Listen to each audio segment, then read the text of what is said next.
এই আসসালামু আলাইকুম। বউ নাকি আজকে আমাকে সারপ্রাইজ দিবে, সেজন্য তাড়াতাড়ি রেডি হয়ে গেলাম। এখন দুইজনে মিলে হাঁটতেছি সিএনজি ভাড়া করার জন্য। একটা সিএনজি পেয়ে গেলাম, উঠে বললাম সিএনজিতে। এখন গন্তব্যের কাছাকাছি আমরা চলে আসছি। সে মূলত আমাকে একটা রূপোর ব্রেসলেট কিনে দিবে, যেটা ওয়ান কাইন্ড অফ সাল্লুবাই পরে আর কি। আমারও বেশ পছন্দ হয়েছে।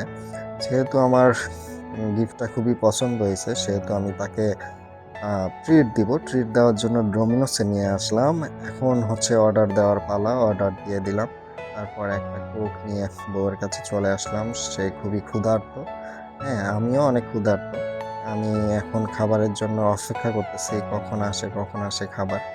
তারপর অপেক্ষার প্রহর ঘনিয়ে আসলো। এই যে আমাদের খাবার চলে আসলো।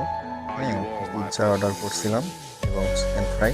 খুবই টেস্ট ছিল। ডোমিনোসের পিৎজা অনেক মজা হয় খেতে। আমি মজা করে খাচ্ছিলাম।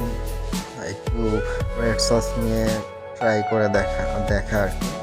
বেশ ভালোই ছিল পিৎজাটা। কালা ভুনা পিৎজা অর্ডার করছিলাম। তারপর আমরা বাসায় চলে আসলাম। আল্লাহ হাফেজ।